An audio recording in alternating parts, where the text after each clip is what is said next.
#1 FanGraphs baseball podcast. It's StatCast and Stat Blast.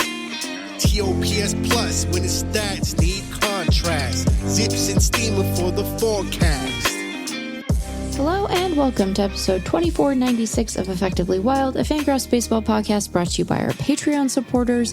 I'm Meg Rowley of FanGraphs, and I am joined by Ben Lindbergh of The Ringer. Ben, how are you? Well, considering who the guest on this episode is, you know how I am. I do. Never been better. I know. You're thrilled. John Brebbia is back, folks. Back, baby. In the big leagues, back on Effectively Wild. So I will have an extended conversation with him later on this episode, which you were invited to be clear. I'm not trying to Brebbia block you or anything. I know.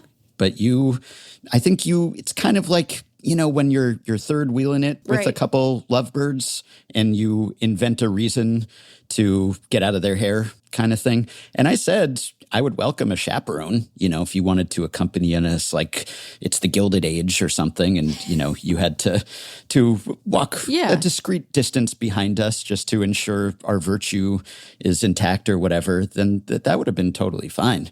But you were considerate enough to just say, no, you have them all to yourself.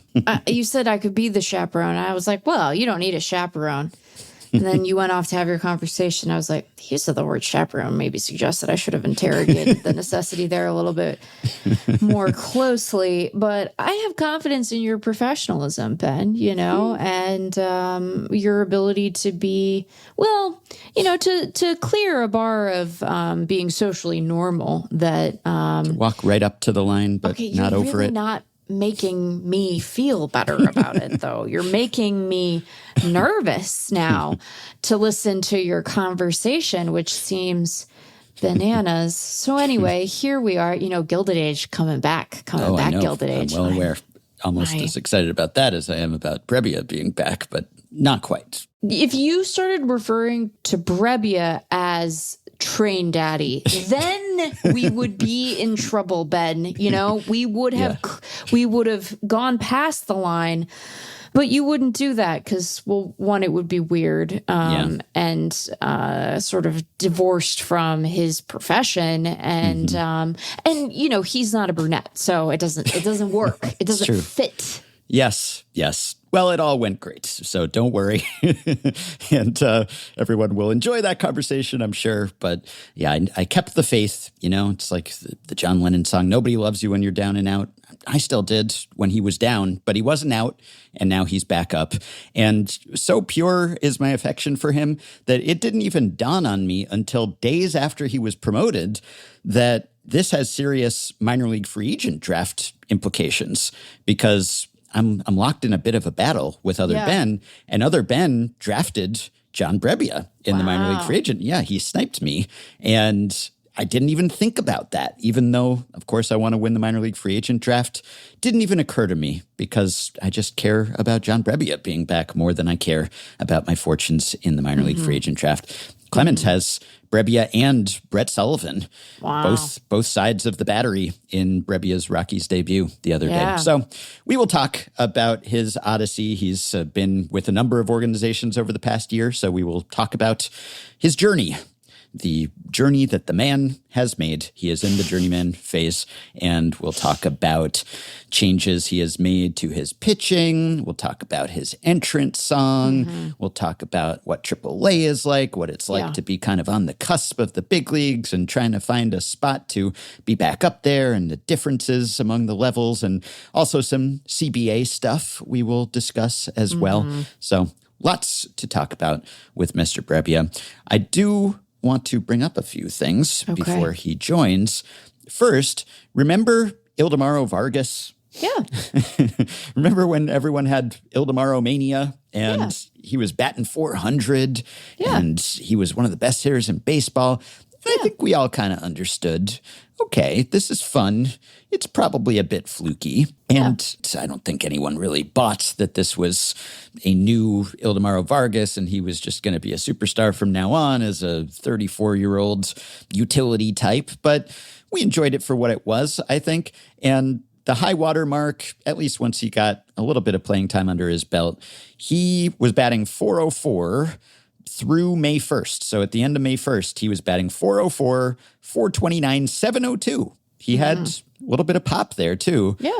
And he was the best hitter in the National League. He had a .211 WRC plus, which was number one in the National League among all qualified hitters through that point. Only Ben Rice barely was ahead of him in the majors. And we all forecasted some regression, okay? But I don't think I anticipated quite how hard the regression was going to hit him. And I know he drove in a couple runs on Wednesday, but he has really gone south to the point that he was the best hitter in the league over that span through May 1st. He has been the worst hitter in the league since then. Literally the worst by a lot. Ooh. So if you start the clock on May 2nd, since then, he has played 46 games. So he played 24 games, 100 plate appearances even through May 1st. And he had those eye-popping stats. Since then, he has the worst WRC plus among all qualified hitters, AL or NL. And it's not even close. He has a 23 WRC plus. He has batted 172, 232, 225, and has been more than a win below replacement level. So he has almost undone the value that he provided early in the season. So, wow, this is the kind of thing that makes people believe in the gambler's fallacy, I think, where it's like, if you've been cold, then you're due for a hot streak or vice versa. And that's not really the case. It's, if you've been hot, that doesn't necessarily mean that you're in line to be as cold as you were hot. It might just mean that you're just going to play like regular old Ildemaro Vargas from now on. Right. But that's not what happened. So he went from seemingly really lucky to really unlucky. Yeah. So he had a .416 BABIP over that span when he was batting over 400. Okay. Since then, though, he has a .181 BABIP. So it's like polar opposite seasons. What must it feel like to be Ildemaro Vargas, where for that first significant chunk of the season, you're leading a charmed life?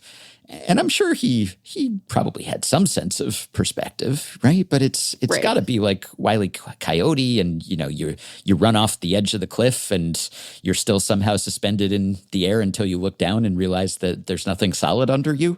He must just be reeling. What a thing to go from first to worst, basically, and like luckiest to unluckiest in the span of not even, like a half season, basically. Yeah. It's got to be just a real roller coaster for him. I'm not remembering the precise timing of this, so it might have nothing at all to do with the way that his fortunes have sort of turned, but I seem to recall that he was involved in a pretty nasty collision at first base, and, he's been playing, so clearly not something that is preventing him from being on the field. And so maybe nothing at all, but it did strike me as sort of unfortunate. And then, that's sort of a grim splits page.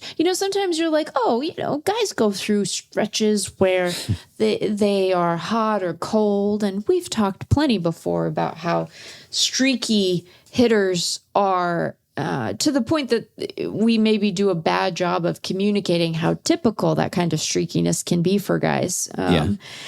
This is really sure something. This is quite a dramatic turn. I mean, wow, like it's arresting. It's arresting, which is a weird thing to say about a splits page, that it could really take your breath away. This is just numbers on a website, but that's sort of where I'm at with it. My goodness. And the Diamondbacks have had some guys, remember the year when everyone was cold at the start of the season and then they all got hot, and Corbin Burns and other guys, right, were just like terrible at the start and then were amazing after that. Suarez, right? Eugenio Suarez was sort of the same. Something happened. And sometimes it is just luck and randomness. And sometimes it is a guy's he's got the mechanics locked in and then you can't keep them locked in. Or, someone gets a bit banged up and maybe they're playing through something. The collision you're referring to was June 4th. Oh, so that doesn't really quite account for it, does it? Because he had already been in free fall for a while by that point. Bad, he hit 227 in May. He had a 45 WRC plus. I don't think He got probably knocked didn't help, around. but we can't blame the collision with Max Muncy, the elder, solely responsible for this. So, but it's really got to be, it's like a Flowers for Algernon situation where suddenly he was just like gaining capacities that he had never had before. And then as soon as he got used to that, they all just disappeared and we went back to what he was. And it's weird because if you just put the whole season stats together, he's doing okay, I guess, or he's doing about what you would have expected for Ildemaro Vargas. Like, we wouldn't bat an eye if we didn't know that he was super hot and then super cold, and we just looked at, Ildemaro Vargas, 94 WRC plus. Okay, that's on the high side for him, but that's not far out of line with what he would be expected to do. Like, his depth chart projection right now is 87. His steamer projection is 90 rest of season. So the full season stats kind of look like who he is, but that conceals just two dramatically different sub-seasons in there. So it must really be something to be that guy and to have that completely out of character start to the season. And then your swift comeuppance. I think there are like two different vectors upon which it probably feels disorienting to him, because on the one hand, he's demonstrated a capacity to do what he did in April, March and April, right? And sure, we can appreciate the ways in which that performance was fluky, and I don't mean to suggest that his true talent level was what he looked like in the beginning of the season, but you will have guys who will never ever have a stretch like that in their entire dumb careers, right? Yeah. So demonstrating an ability to do it at all at any time is like kind of wild. And then for it to leave you just Flowers for Algernon is like such a rough comp to put on that. My God, does that movie hold up? I don't think I've read the book. I don't know that I've seen the movie actually. So isn't there a movie? Am I thinking of what's the movie? Hold on, don't laugh at me. It's just like that email you got the other day about the memory loss. Now that you've had that birthday, it's happening. God. Yeah, I didn't like that part. What's the one with Robert De Niro, where he suddenly is capable of Ben, you see every movie. You don't know what movie I'm talking about? He's like given a treatment briefly, and he's like he wakes up and is a different guy for a while, and then it stops working. Limitless? Are we talking about? Limitless? No, not what? Wait a minute. No. De Niro was in that? Awakenings. Oh, okay. I don't know if there is a movie of Flowers for Algernon, is the point. I think that my brain was making Awakenings, a film with Robert De Niro and Robin Williams, into Flowers for Algernon. But I think they have sort of similar vibes. Anyway. That's some hot IP someone could adapt, but it might be problematic.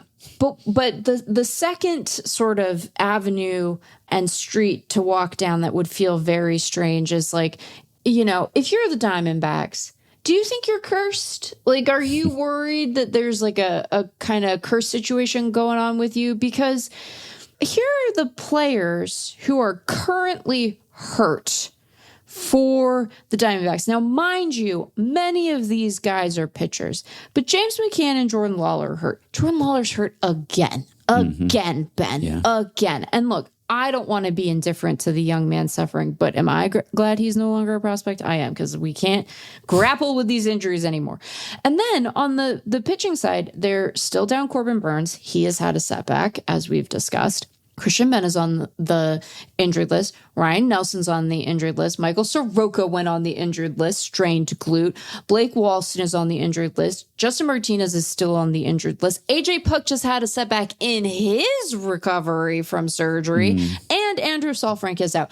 And weirdly, they have Max Kepler in the organization, who is not yet eligible to play because he's still on the restricted list, but has been signed and will be, up, I imagine, once he is eligible, which should be soon. Anyway, you guys, you are snake bit, and I worry that the origin of your curse is your lack of fortitude in making the mascot a snake. And if you're a Diamondbacks fan or a member of the Diamondbacks organization, you're sitting there and saying, hey, Meg, you're kind of trivializing a hard time that we're going through. And I don't mean to. I want the Diamondbacks to do well. They're the local team. You want You want fun and excitement in the local market, you know? Yeah. Snakes alive or not. They're still alive, Ben. They're not dead. Yeah. They're just injured. Yeah. It was like he had like Parkinson's or something. And then there was like a magical drug and it woke him up and then it stopped working or something. I don't really remember it.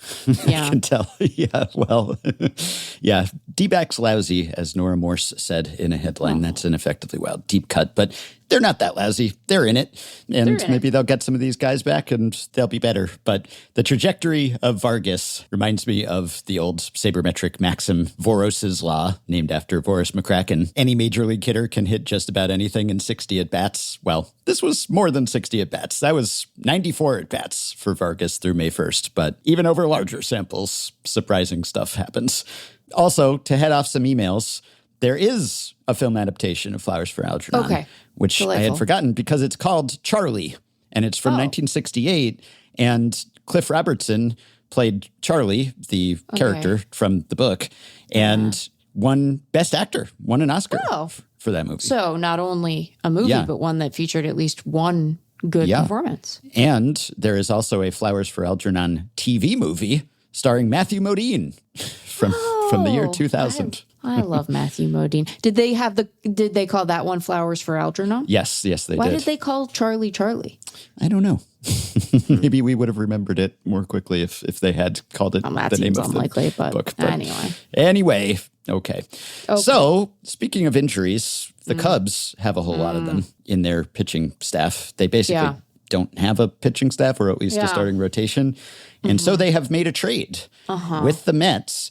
Can we declare deadline season open now? Yeah. Is this a deadline move, or is this because the Cubs acquired David Peterson from the Mets? Yeah, and really they need warm bodies at this point, because Edward Cabrera just went on the IL, Ben Brown just went on the IL, Justin Steele not returning this year, and they already have Tyone and Boyd and Horton. Just everyone is hurt, other than Imanaga, basically, is like the last man standing. So they acquired David Peterson, who has a 6 ERA, and so that's the straits that they're in here. However, the FIP is fine. So if you want to, glass half full, David Peterson, ground ball guy, get him out of that infield defense he's been pitching in front of in Queens, which made 6 infield errors, a franchise record on Wednesday, which prompted, Gary Cohen, not Steve Cohen, but Gary, to say that the team is in the depths of despair. I mean, what do you say at this point? This team is in the depths of despair. Can't get starting pitching to hold the other team at bay. Struggling with their offense. And now the defense falls apart. The depths of despair. Yeah, I'm not sure how much of it is the infield defense and how much of it is bad luck. But put David Peterson in front of Dansby Swanson and co., and maybe the ERA will start looking a little more like the FIP. But really, they're desperate. So they need anyone right now. And so I don't know whether this means Mets are open for business and this is just the first domino of many to fall, or whether, Peterson had fallen out of the Mets rotation. So I don't know if this is just kind of these teams were just playing each other, and the Cubs have been beating up on the Mets. Swanson single-handedly just taking it to the Mets. And so maybe they just thought, it's a marriage of convenience. You need a starter. We have David Peterson lying around. But he was one of the expendable, impending free agent expiring contract guys we mentioned when we had a conversation earlier this season about, will the Mets be sellers and what do they even have to move? He was one of the names we mentioned. And there's not maybe a ton to move. So I don't know whether this is something that presages just like I don't know that this is a fire sale kind of candidate, this team, but more to come, presumably, if they keep playing like this. That's a really bad baseball team, Yeah. I find the move on the one hand sort of obvious and curious on the Cubs' part, if only because sure, they are, I think, expected to get some of these guys back. And the NL wildcard field is, there's room to maneuver in the wild card field. They are 7 games back of the Brewers. I think that it's worth asking, like, okay, so let's imagine you're able to sort of find your way to October. What kind of hope do you have there, though? Because, what's the state of your pitching? You walked through all of the starters they have currently hurt. And as we mentioned, some of them will likely come back. They also have like most of a bullpen on the injured list. Yeah. And so it's just, it's a touch curious, but they do have to play the rest of the season. So regardless of whether or not they have aspirations for just more, pack it in. They do have to keep going here. It is only June 25th. I think that the Mets are a really bad baseball team, not only bad from like a record perspective, not only might we find their playoff odds wanting, they also are just like, seem like they're a really rough watch. And I'm not trying to rub it into their fans. I am currently experiencing a more successful but still aggravating experience that is watching the Seattle Mariners. So you have my sympathies. But, they have like a negative 46 run differential. They're pretty bang on their expected records. So I just am not surprised they're ready to move on. Now, I think that you could argue moving David Peterson doesn't really have to be a starting gun on a deadline race if you don't want it to. Like, you could just move him, I guess, if you're like really enthusiastic about Cole Mathis, I suppose, which presumably they were at least a little bit enthusiastic about Cole Mathis. But he was the prospect who went back 35 plus for us. So like not a guy. But it's a weird trade because like David Peterson isn't good, or at least he's not having a good time right now. He's having a bad time. So yeah, we're taking Sloan to her first big league game next month, and we're going to a Mets game when Ohtani is in town. And young Yankees fan Ben probably would have been aghast to know that I was taking my daughter to a Mets game before a Yankees game, but it was it's about the ballpark experience. I believe city is superior, and it's about just prices of tickets or whatever else. But now I'm like, as you just said, maybe not the most watchable team. Am I going to just spoil her on baseball? Is she going to watch the Mets make 6 infield errors and say, I'm supposed to be impressed by this? And that'll be that. So we'll see how that goes. I will have a report on the podcast. But it's funny because the Cubs, our concern about the Cubs coming into the season was the lack of top of the rotation guys or the lack of just elite guys. Like, who do you want in this rotation starting game 1 in a playoff series? It was less about the depth. It just seemed like they made the whole rotation out of depth. And so the issue was going to be, who's your guy who's just going to shove, who's, your opponent's going to be afraid to face him. Right. They didn't seem like they had a dude. Yeah. And now they don't have the depth either. So it's worst of both worlds, really. Yeah. So David Peterson doesn't help a whole lot, but I wouldn't be surprised if he pitches competently the rest of the way. It's just, they could use a little bit more than that. They could use a lot more than that. You don't have to be shy about saying that. That just seems like the obvious truth. They need like a whole rotation.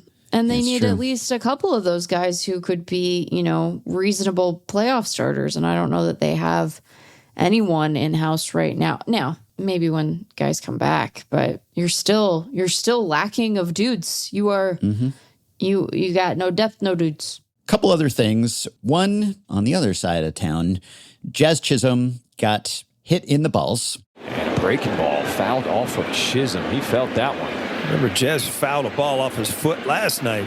I don't know where he fouled this one off, and I don't really want to know. I don't think it was the foot. Good look at this curveball right here. See, Jazz hits right on the top of it. Oh, that's why. That one will have you singing at a high pitch in the shower. He fouled a ball off of his groin, quite sensitive area. And I almost respect that he is sticking to his guns, and he is not going to be wearing a cup henceforth. He was not wearing a cup at that time, and he has not turned over a new leaf. He has not said, I've learned my lesson. I'm now going to don a cup. I question the wisdom of not wearing one. But if you weren't wearing one before, maybe he's onto something by not changing because of this one-time event, which this one-time event sounds like it was traumatic enough that many people probably would say, I don't want that to happen even one other time. He described the pain level as 1 million. I don't know what scale that was on. 1 to 10, it's 1 million. So it was very painful. Yeah. But he said, I've never worn a cup. I'm not going to change. Just an unlucky instance right there. And, I kind of respect that point of view. I don't know that his risk analysis is correct. I would wear a cup, to be clear. I mean, when I was playing baseball in 8th grade, I was wearing a cup and no one was throwing hard or anything. So I would wear one. But if he wasn't wearing one before, maybe it makes sense that he's not letting this one-time event change his mind, because he said this has never happened to him before at any level. He's been playing baseball for a long time. And if the odds are what they are, if he says, well, this is sort of, he's treating it like a black swan event. It's just like one of these things you can't anticipate. And I mean, you could have worn a cup all along. Right. but if there's a downside to wearing a cup, I mean, it's uncomfortable. And it's not as uncomfortable as the million level pain that he suffered here. Right. So I don't know how to calculate slight discomfort multiplied by many, many games over 1 million, but it's only once, or at least it's only once this time.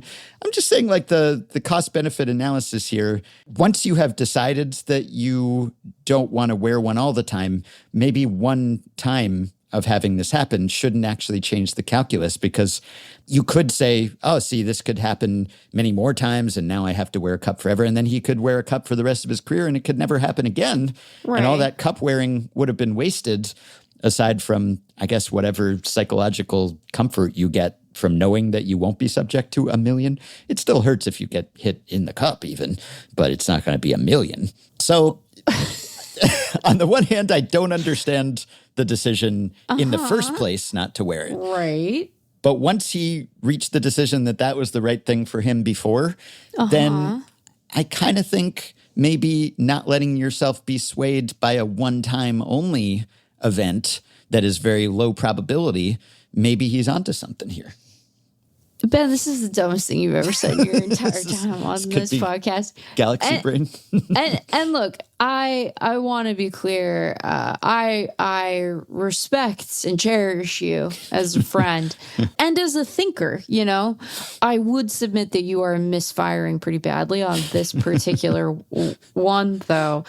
I'm willing to allow that the odds of him suffering a further strike, not appreciably altered by it having happened once before, and honestly probably unlikely to be even correlated with him wearing a cup or not. I don't think that there's been some thought that putting, say, football players in the big heavy helmets makes them a little more reckless actually than they would be if they weren't covered up. Now, I think everyone says, well, whether that's true or not, they're in a car accident every Sunday, so they got to just wear these helmets. Right. I brought that up one of the episodes you were away for recently when I talked about the catcher helmets and masks and preventing concussions. I brought up that effect, and the guest was like, "Yeah, you hear a lot about that, but it is still way better to wear the helmet." Still way better to wear the helmet. Yeah. And so I'm not suggesting that Jazz, to be clear, is any more or less likely to get hit in the nuts again based on whether or not he wears a cup. But like, that also is independent from the inherent wisdom or lack thereof of deciding not to wear one. And I would submit the lack of wisdom is profound. Here's the thing. It's not just about the temporary discomfort, significant though it may be. I'm sorry to say this to men. I know you all are appropriately freaked out by it. Like, guys, they rupture sometimes. Oh, yeah. Yeah, as they say, don't get it twisted. You don't want to get it twisted down there. You want it to be a torsion-free zone. Yeah. And this was not that didn't happen in this case. He just had to thankfully ice it down. But right. Yeah. And that has to be unpleasant too, I would think. I would imagine icing that area doesn't feel awesome, even if it does offer some relief from the pain of getting a foul ball to the nuts. But I think you should wear a cup. You should wear a cup. Ben, it's bonkers to suggest that he is taking some sort of intriguing or principled stand here. It's cuckoo bananas that he's not wearing a cup. You guys are so vulnerable down there, you know? And I'm not saying that like you're making it up. You're so vulnerable. It doesn't take very much at all for you all to be bent over sideways. What do you mean? He should wear a cup. If Jazz wants there to be little baby Jazzes someday, and maybe he doesn't, but if he does, gotta protect your business. You don't. You also here's the thing I would say, and maybe the discomfort part of it is more compelling than anything else. So I'm going to appeal. It feels weird to appeal to Jazz Chisholm Jr.'s vanity about his literal testicles, but I guess that's where this episode is going. Don't you think John Brebbia is so glad that he talked to you again? Here's the thing I would say to Jazz if I were, for whatever reason, asked by him what I think of his decision to wear a cup, which why would he ever ask me that? I know only a handful of things about Mitch Haniger, and one of them is about his testicle rupturing. Like, that's a thing I know about him. And we are not friends, you know? We don't exchange Christmas cards. I don't know his wife. It's a weird thing to know, but it's a thing I know about him, you know? So when you become one of the guys who has a nut rupture, that's one of the facts of your biography that really sticks to you. You know, it's a thing people remember, in part because so many baseball fans are men possessed of testicles, and they know how how it feels to, you know, just to, I mean, sometimes you guys just sit on them funny, and that's uncomfortable enough. So yeah, I'm sure it was just as memorable for him as for everyone else. I'm sure maybe more so. I'm sure it was more memorable for him. And although it was very memorable for other people, including me, because in that moment, I happened to be watching that game and happened to see it happen. And I thought to myself, I wonder if his nutsack is fully intact. That was the thing I thought about a person who works in, you know, kind of my industry. That's weird. I shouldn't know about his nuts. Mariners Those fans are none of my business. Been forced to confront that thought multiple times in the history of the franchise. So I don't understand it, and yet I do. No. There are certain things that are so catastrophic and so traumatic that even if they are extremely low probability events, then you do it. You buckle up. You're not likely to get in the car accident, but you buckle up, even though sometimes that buckle kind of digs into your shoulder, because it'll save you if that worst case scenario happens. Right. And you know, I guess you could say maybe the nut shot doesn't fall into that category if it's not a Haniger situation. It's just a temporary, fleeting million pain. But it's bad enough for most people that they would happily wear a cup. Yeah. Unless he thinks like it's significantly impairing his performance. Like it's so uncomfortable. There's so much chafing. You know, it's affecting his mobility. It's distracting. Chafing? Who knows? If that's his calculus here, I'm just saying he's basically betting on lightning not striking twice in the same place. Chafing? Is there that much chafing? Okay, I'm sorry. I'm going to take a different tact. Nut up and wear a cup. What's wrong with you? Like, I'm sorry. You have to endure all kinds of discomfort as a professional athlete. Yes. And wouldn't you rather have fully functional testicles? Really? Yes. Oh, I would. And I want to make it clear, I'm pro cup. I would wear a cup. I did wear a cup. I'm sort of appreciating the intellectual consistency of just, hey, this didn't happen for years and years. He's being intellectually consistent about something dumb. Like, that's not admirable. That's just stubborn. Yeah, sometimes you get new information, which is, that's how much that hurts. Okay, maybe I should integrate that new information into my calculus here. I can't believe that I am the only person in this situation. Yeah, only you have the balls to say it. Jazz Chisholm Jr.'s balls. That shouldn't be on me. Yeah. They're none of my business. And his manager, Aaron Boone, said much the same as you. And, they've had their differences in recent days because Jazz had a lollipop in his mouth on the field. Oh, yeah. And Aaron Boone disapproved of that. Okay. But he also disapproves of not wearing a cup. He said he was surprised, when he heard that Adrian Beltre, one of the former Mariners who did not wear a cup, when Boone heard that Beltre never wore a cup, he was surprised. And Boone said, and I quote, "In December, going to hit soft toss, I put a cup on." That's the difference between this generation and my generation. I did nothing with, I love that. That's the difference between. Wait. I don't think it's a generational thing. I'm sorry, Aaron Boone. There have been dipshit men as long as there have been men. This is not a generational thing. I'm not calling Jazz a dipshit. I'm saying this is dipshit behavior, but he is not a dipshit. I do get the sense that players are a little more cup optional than they used to be. Are you serious? And Boone says, "I did nothing without a cup, baseball related. The first time I heard Adrian Beltre didn't wear a cup blew my mind, but now I know a lot of these guys don't wear cups." That's bonkers. And yeah, when the White Sox then minor leaguer who made his debut this year, Duncan Davitt, was on the podcast, I asked him about it. And he said a lot of guys don't. And it depends on the position. Obviously, if you're an outfielder or something, it's a little different. You still have to hit, though. You still have to hit, though. Yeah, and Jazz said, so this ESPN story, or maybe it's an AP story, says he never wore a cup in the minor leagues where it is mandatory. I was not aware that it was mandatory. Wait, how do they know? They doing a cup? I guess they weren't doing the cup. Yeah, the nut tap. I have this vision of the manager being like, "All right, fellas, line up," and then like, ding, ding, doink, doink, ding, doink. Ding. Yeah, and then you double over. Right. Yeah. So he said he didn't wear one. I was not aware that cups are mandatory in the minors, but not that is that true? But if it was not enforced because he said he never wore one.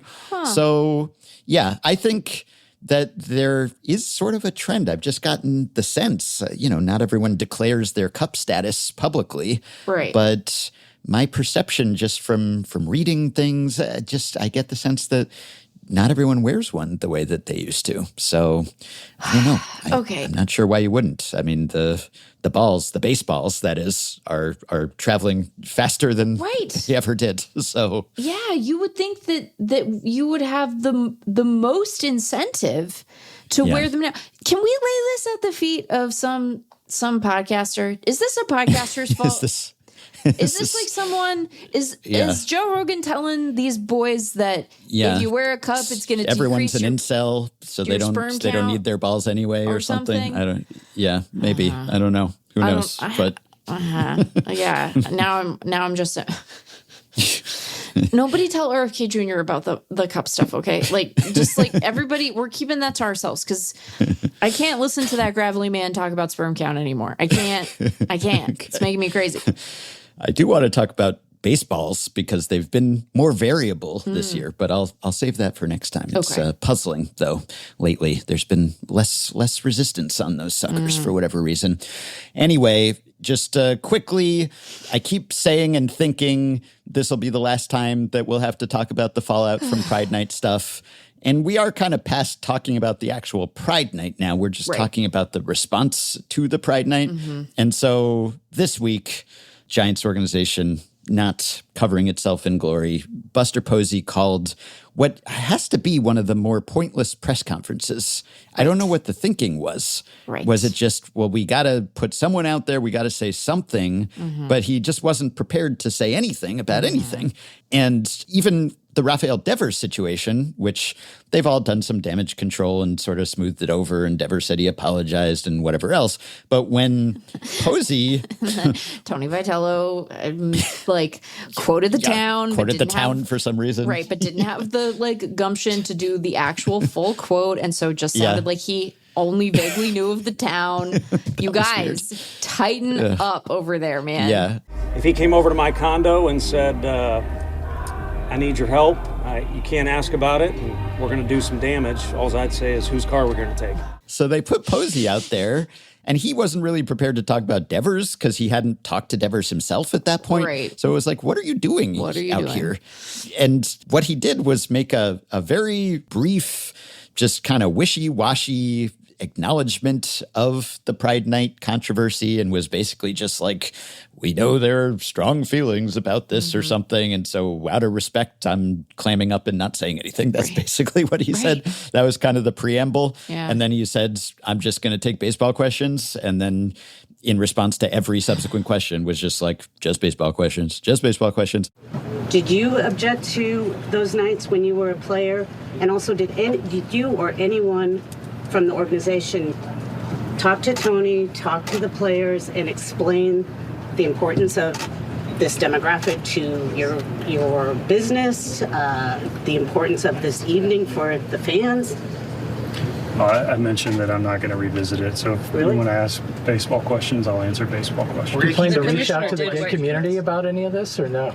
Again, if you want to go baseball questions, I made my statement on it. I'll answer baseball questions. But you have no response to the commissioner saying inadequate and unclear communication? I'll answer baseball questions. Professor Webb, you want to only answer baseball questions. There's some very important matters that the public is debating outside this organization. I'm going to answer baseball questions. Do you feel it's not your job as president of baseball operations? I mean, is this something we should be talking to Larry about? Guys, we just need to keep it baseball related, or... He got bailed out by the media relations guy eventually. But, you know, as the reporters present were pointing out, these are baseball questions because it has become about baseball. This is something that happened in a baseball game. And also Rob Manfred, in his letter that he sent to Josh, not Noah Hawley, kind of threw the Giants under the bus a bit because he suggested that the Giants had not properly communicated to their players that they had the option to opt out and wear the regular cap instead of the Pride cap, which I can certainly believe that the Giants' communication is dysfunctional, but I don't know that that completely makes sense to me. I mean, for one thing, Sam Hentges was wearing the regular cap, right? So he must have heard that he had the option to do that. And weren't all of the guys who opted to write Bible verses on their hats on the Giants last year? Yeah, I guess that's true. And they had certainly had some conversations in the days and weeks leading up to that. I don't know with whom exactly, but other members of the team. So I don't know if that was just a little cover your ass from Manfred, where he was not fully groveling and throwing himself on the mercy of the Senate, but was kind of bending over backward to point out that this was not any kind of discrimination, which I don't really think it was, but, you know. To be clear, it doesn't seem like the players did either based on what they said. So exactly, right. And so, you know, he was citing all the policies and everything and talking about how the players weren't and won't be punished for this, which is true. We went through all the CBA provisions about it and everything. But he did throw some blame on the Giants there. The Giants caught some strays. Yeah. And so, I don't know, maybe Posey is in a situation where he didn't want to throw Vitello under the bus, or he didn't want to contradict what the commissioner said. You know, maybe it was a little bit of an awkward situation for him, but you can't just no comment and say just baseball questions when these are clearly baseball related. And I don't know what he expected in that moment, right? Is that just his lack of experience as an executive? I mean, he certainly has plenty of experience talking to baseball reporters. So he could have been briefed better, at least for that, so that just he could have offered some pablum. He could have just served up some warmed over whatever. We appreciate the fans. We want everyone to feel welcome. And it probably would have just blown over. And, you know, some people wouldn't have been satisfied unless he had a real full-throated endorsement and condemnation or whatever. But he could have said something that kind of just didn't inflame the situation. And he did the opposite of that. And then subsequently, he was supposed to do a KNBR radio spot, and he was replaced by Larry Baer, the longtime CEO of the team. And he had some, you know, kind of more or less mealy-mouthed, like, you know, we're listening and we want to continue to have these conversations, but also we want to move on, basically. So they are in a situation where obviously they're not going to make everyone happy, and the worst possible people are going to jump all over anything they say. But they really have not, I think, shown themselves to be prepared for what was going to happen here. Yeah, it's a little bit odd because the prior reporting around this suggests that there were internal conversations around the team wearing the hat, and I don't know that we know for sure that the three guys who wrote Bible verses were aware in a way that Sam Hentges seems to have been, that they could have worn their default Giants cap as an alternative to this. I think the possibility exists that they knew that and decided they wanted to say something up until the point that people kept asking about them about what they wanted to say. But the particulars of that aside, I think that the part of it that I find the most surprising is, to your point, like there seems to be like an obvious, at least head fake to offer here to say, Major League Baseball's policy suggests that, what Sam did is the approved means of sort of navigating the situation for players who aren't comfortable wearing it. We've had a conversation with Landon and his pals about the appropriate path forward consistent with the warning that they received from Major League Baseball. But I, Buster Posey, want to be clear that we view the LGBTQ community as an important part of our fan base and city. We want them to feel welcome at the ballpark. We want our Pride event to be a celebration and embrace of that community. And we are sorry that this year's version of it failed to live up to those goals and ideals, and we pledge to do better going forward. You're right that would not have satisfied everyone. It would have further inflamed the Josh Hawleys of the world, who seem to be unable to think about anything else than other people's business. And, it probably would not have satisfied many of the people who were initially offended by Roop's and Brubaker's, et cetera's protests. But it would have been something, and it would have been something more direct. It would have suggested that he has an appreciation for the situation they find themselves in and have put themselves in, which is, you're a bad baseball team that is also failing to entertain and galvanize the people who care about it. That's your fix, Buster. And your job as a senior executive is to try to help your team find its way out of there. Maybe you should focus on that. You don't seem to be very good at building a roster, so try something else. You know what I mean? It's just like, sometimes when these guys can't muster up even the face-saving stuff, it's like, do you either not appreciate the sort of seriousness of this moment, or fundamentally, do you agree with Landon Roop? You know what I mean? And he never, to my knowledge, has answered questions on that score. And so I don't want to tag him with something that isn't true to him, but, you're in a weird spot. Now, I also appreciate, or at least understand, that the political orientation of the majority owner might put Buster Posey in a position where he feels like he can't speak freely on this issue lest he offend his actual boss. But to that I would say, hey, Buster, who's firing you? You know what I mean? You're part of the ownership group too, and you've made your money.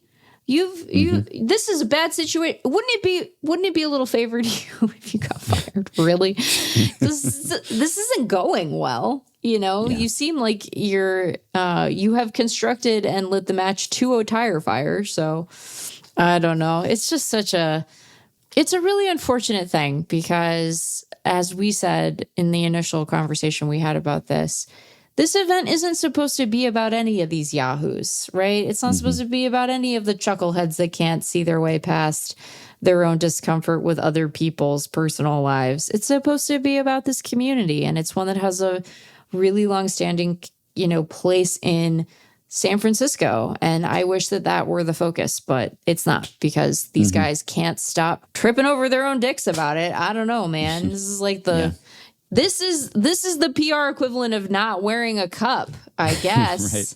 Yeah. Yeah. And, they outlawed this sort of event or team-specific celebrations with team-specific uniforms for a single game after 2023 for every team except the Dodgers and Giants, who got an exemption basically because, the large communities there and just the history of the organizations and everything. And so they're the lone holdouts who are still doing something like this. Everyone but the Rangers is doing a pride event of some sort, but when it comes to actual uniforms. Right. And probably there are a lot of other teams that are thinking, glad we couldn't get ourselves into this sort of situation, and that's unfortunate. But I wonder, the Dodgers, this year they had a couple players just wear the regular cap. Wasn't that big a deal, right? Didn't blow up like this has. Right. It was noted, but I think in general it was moved on from fairly quickly too. It was more muted. Yeah. And of course they had done their ceremony recognizing Burke and Bean too. But so I wonder whether even the last holdouts here, whether come next year, how will they handle this? Will they say, we don't want to do this anymore either because, boy, what a cluster that was? Or will they take some preemptive steps? And I kind of hate that all eyes will be on that, I'm sure they'll have some pride nights or some pride event regardless, but they got to be, now you go into it kind of bracing yourself for, oh no, what are the players going to do? And what is everyone else going to say? And that shouldn't be what it's about. Right. So that's an unfortunate fallout from this. So I want to talk next time, because we're doing another pod tomorrow, about the baseballs and about Dalton Rushing clashing with Shohei in their most recent outing together and other things. And maybe next time we can go over some of the specifics of the most recent MLB proposals in bargaining. Again, I don't want to get too sucked into the horse race style coverage of this stuff because it's just so early and it's just premature really to read that much significance. But some of these things are so just really radical that, like last time we talked about the amateur side stuff because it was really like, wow, if this is what they're aiming for. And the economic proposals on Thursday that were exchanged or that MLB shared with the public and people on official MLB social media channels and also the press and everyone. Got it on also Instagram. Quite sweeping and striking. And so we will probably get into that a little bit. I think just my main takeaway is just that, for one thing, MLB just seems to be really looking to other sports and saying, we are copying what the NFL does and what other salary-capped leagues do and everything. I mean, from the restrictions on free agency that were just proposed to the amateur restrictions we talked about last time and length of contracts and the salary cap itself. It's very much, hey, how can we just import what these other leagues have? And that's the messaging, too, to the public is just, hey, all these other leagues have salary caps and they have this and that, and we're just doing what they did or trying to do what they did. And that's probably a pretty effective message for many fans, I would guess, who follow those other sports and think of MLB as the outlier. And why don't they just get on board with all the other leagues? So it is interesting. I wonder how much coordination there is between MLB owners and owners of other leagues. Obviously, there's some owners who own franchises in multiple leagues and sports, but I wonder if they have coordinated, communicated about this stuff. Yeah. The common element, though, is in those leagues that got the cap and all these other measures that MLB owners are seeking now, they had to break the union to get those things. And they had to, in some cases, call up the scrubs or have a season canceled or whatever to get that.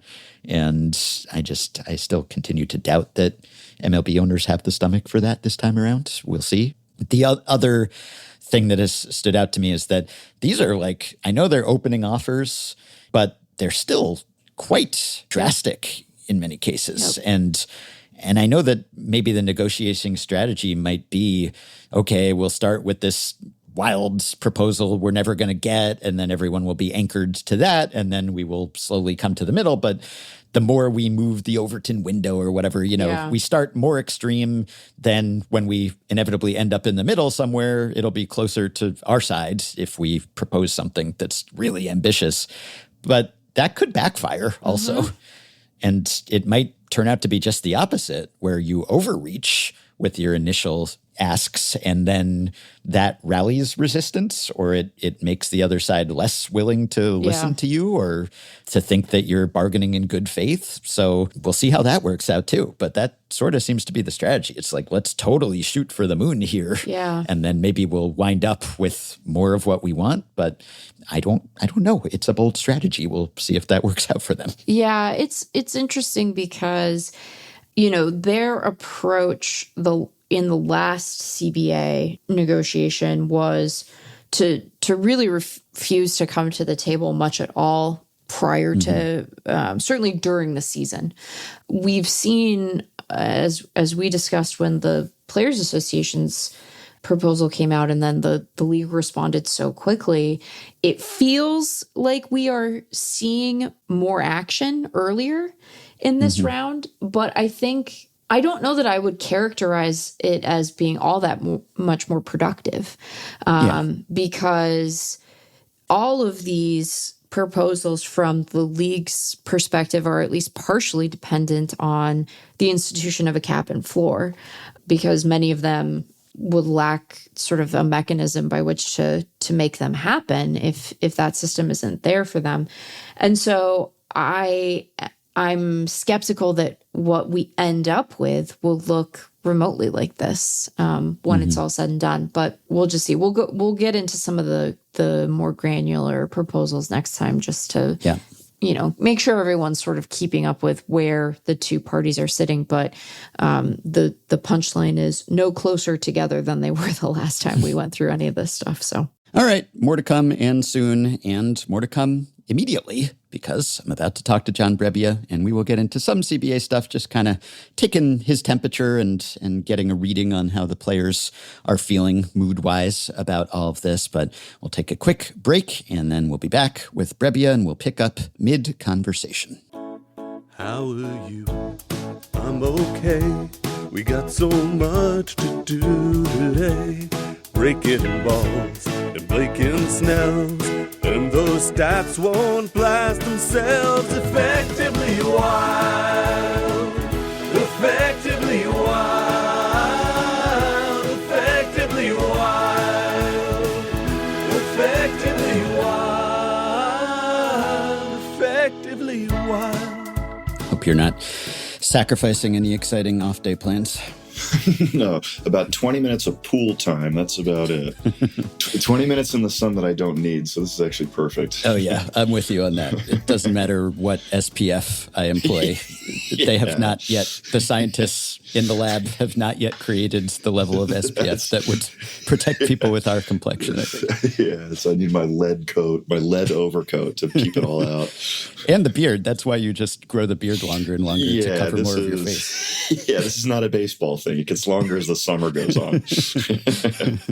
Sun, I know that, players' skin cancer can be a concern later in life, because baseball players get a lot of sun, even with the caps and the glasses and everything. So are baseball players typically pretty diligent about applying and reapplying, or are they kind of cavalier when it comes to sun protection? You get a healthy mix. I think most people are going to lean towards cautious, but you'd be crazy to think that everyone that you come across is going to be that way. So you get a healthy, just like anything else in life, you get a healthy balance, right? Yeah, or an unhealthy balance. Or an unhealthy balance, depending, yeah, for sure. And I guess if you were using sunscreen and rosin or some kind of combination to get a better grip, maybe you can get in trouble for that these days. Yes, yeah. Gone are those days. Too sad to see it go, I'm sure. So long. Anyway. I'm sure many pitchers would agree. Yes. Not you, because you would. Yes, no comment. Yeah, no, of course. Well, you are back in the big leagues. Congrats. And you are back on Effectively Wild. How would you compare just getting the call to come back on the podcast compared to getting the call to come up to Colorado? My heart was dangerously skipping beats when I saw your email. Naturally, I was very excited about Major League Baseball, but when I popped open that email and I saw you reached out, I almost fell out of my chair, for sure. Yeah. The pay bump is not quite equivalent coming on the podcast versus the big leagues, but, the prestige. Yes, it's for the love of the game, Yeah, it's the intangibles, I guess. And I would like it to be known that I invited you back on the podcast well before you got called up again. So I am bandwagon Brebbia fan, just uninterested until you're up in the show again. I don't care what level you're pitching at. You're always welcome on the podcast. That is much appreciated. Yeah, I can confirm on the record that it was well before this. And I'm pretty sure I want to say that I was like getting shelled when you sent me that email. So that's even more noteworthy. Yeah, a true supporter through thick and thin. Now, how do they break the news about a call-up when it's not your first time? It's far from your first time when you're a veteran. Because if you're a rookie getting the call for the first time, sometimes they do pranks and hidden cameras, and it's on social media and all the rest of it. If it's you, is it just how do they break that news to a veteran? Yeah, it's a little bit more business. And I will say we had kind of, because of the timing, I was in Albuquerque in that time zone. All of the baseball stuff really goes through my agent, who is East Coast time zone. It was very late at night in Albuquerque in New Mexico. So there was some funny timing where my agent went to sleep. He's not going to stay up until 2 a.m, like waiting for this phone call. So it was actually extra funny where the Rockies reached out and they were like, hey, we know you're awake because the game just finished, but this is what we want to do. We know that you want to get in touch with your agent. So it was kind of this like a very, very business-like transaction. And of course, my agent, I got back to us very quickly because that is what he does and he's very good at it. But it was normally it's a lot less, I don't want to say hoopla, that takes away from it, but that exciting, are we going to prank them? Are we going to do this? Is the whole team going to crowd around? Like that's the romanticism of that first call up is awesome. Then at this point for me, and last year was the same with the Braves at the end of the season where it was just like, let's get this business done and let's take care of it. So I got to tell you, however you do it, it feels good.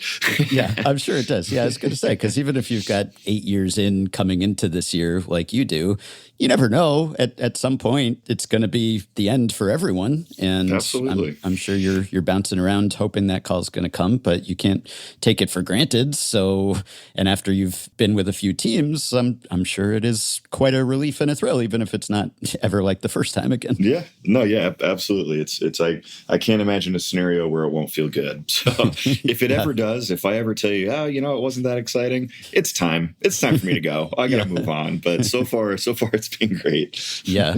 So you have been on the move. I guess we could call you a journeyman over the past year, maybe. Yeah. Just the last time we talked, which was a little more than 13 months ago, you were with the Tigers. And since then, you've been with the Braves, the Rockies, the Twins, now the Rockies again.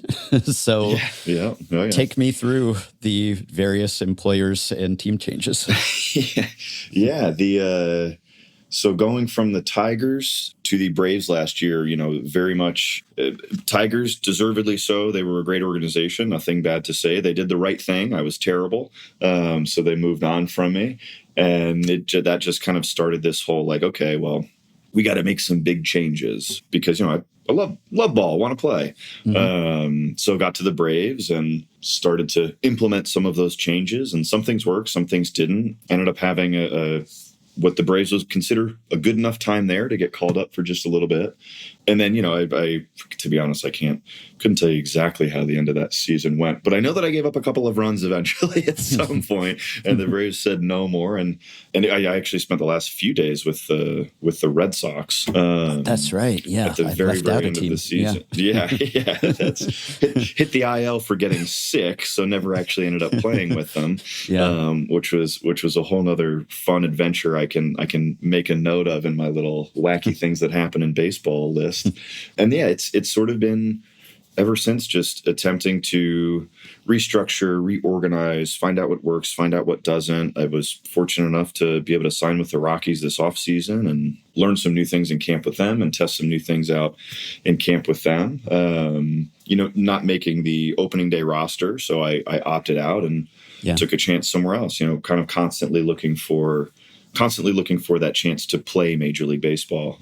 Opted out with the Twins because that chance didn't come up and came back. So it's been, I'm grateful for all the opportunities given for sure. But it's definitely been kind of a funny ride to see how all of that works. Yeah. Was your illness with the Red Sox, was that just your sort of standard flu-like symptoms? Or because I'm always surprised by what players are able to play through or push themselves to play through, even if they shouldn't. But we've all seen the guys just spewing on the mound and, sometimes that's in the trash can before running out there. Sometimes it's nerves. Sometimes it's just, underhydrating, overhydrating, whatever. But sometimes guys are just ill, and most of us would be in bed.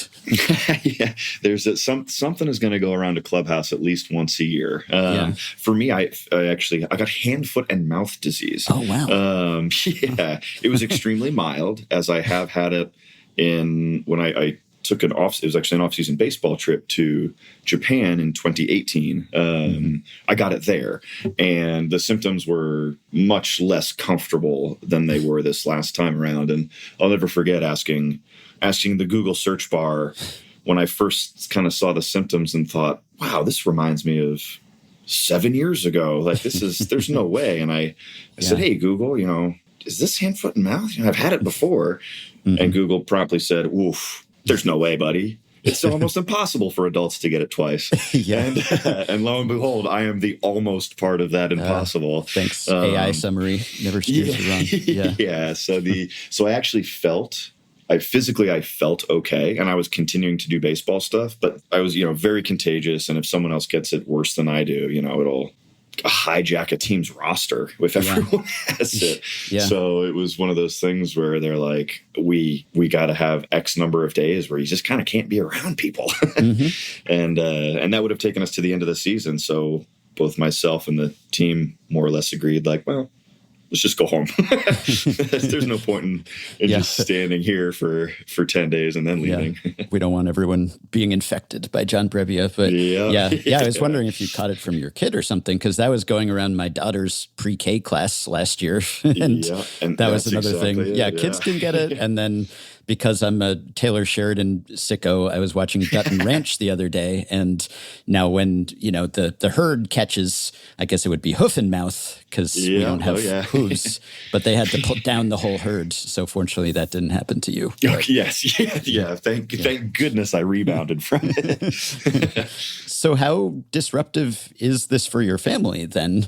Just kind of not knowing where you're going to be playing in any given year or month.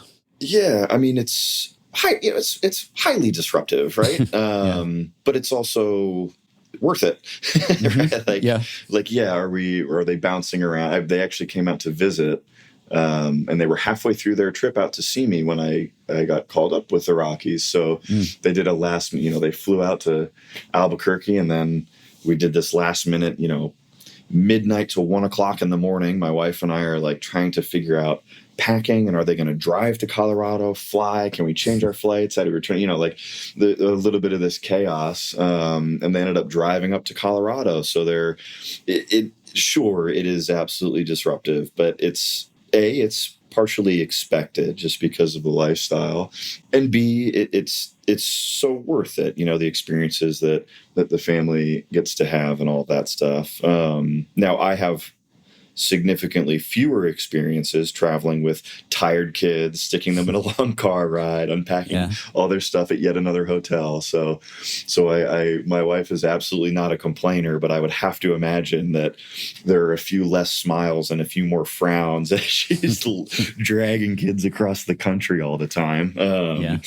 But it's part of it, and it makes it so worth it to be able to do a lot of different things and a lot of fun stuff across these different cities. And how do you evaluate your prospects then when it comes time to opt out or not opt out? I guess sometimes you have what's called a upward mobility clause, maybe, right? Which I want one of those. That sounds nice. But, if you don't get the call by a certain time, then you can become a free agent, but you have to assess, am I going to be better off somewhere else? And so I'm sure you're getting some indication from the organization about whether they have plans to call you up, and then your agent's probably putting out feelers, I imagine. But how do you figure out this is my best bet? There's so many different circumstances and situations when it comes to those opt-outs and the mobility stuff. And I'm kind of only lightly familiar with some of it. My agent, my goodness, what a guy. I've known him for the majority. Has it been the majority of my life?